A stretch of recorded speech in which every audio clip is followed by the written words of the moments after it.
Hi, this is Jim York with Foxhedge, helping you master the art of balancing agility and focus. Welcome to our video series on Agile. In our last video, I talked about the 5 characteristics of effective teams. In this video, we'll consider who makes up your team through the use of stakeholder maps, commitment maps, and working agreements. Anyone who has an interest or concern in the outcome of an endeavor or initiative is a stakeholder. Some stakeholders will form your core team, that is, the people who consistently and intensely collaborate daily over time. Others will interact on a less frequent basis, providing advice, guidance, support, and feedback as needed. Conceptually, you might consider this latter group to be the peripheral team. Stakeholders can include customers, sponsors, advisors, regulators, investors, designers, analysts, makers, testers. We could go on and on. Stakeholders can number in the dozens, hundreds, and beyond. To start building your team, you'll need to identify, analyze, and keep track of your stakeholder community. A stakeholder map can help you visualize the lay of the land by highlighting key stakeholders whose approval and commitment are vital to success. Start by placing your core team at the center of the map.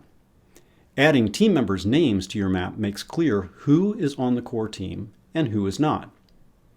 Now, start identifying other key groups or individuals with whom your team will need to interact for advice, guidance, support, feedback, and so forth.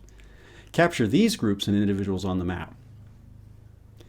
Ultimately, you will need to identify individual key stakeholders within all relevant groups. The stakeholder map is the first step.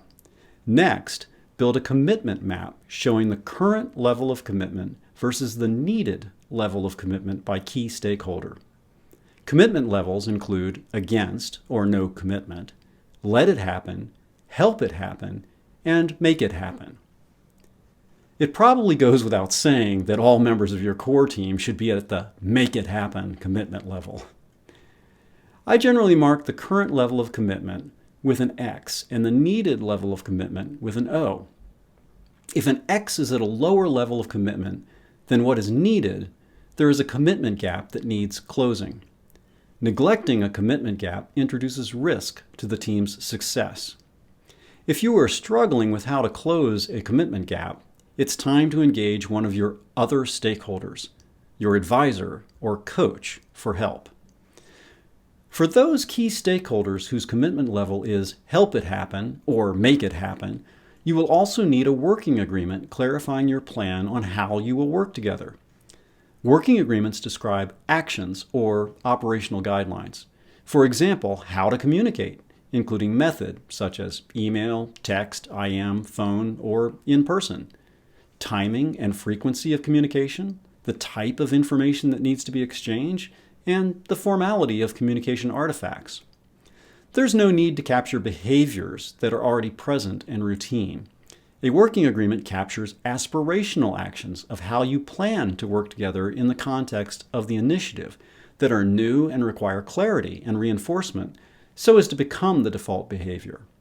Once a behavior becomes routine, it can be dropped from the working agreement. All of these tools, the stakeholder map, the commitment chart, and working agreements are living artifacts. Be sure to revisit and revise them as your situation changes. People come and go, the interaction needs evolve, and working agreements risk growing stale or obsolete. Your team and its way of working together should evolve as the work evolves. Effective teams are built by paying continuous attention to the needs of the work and the needs of your stakeholders. Thanks, and be balanced.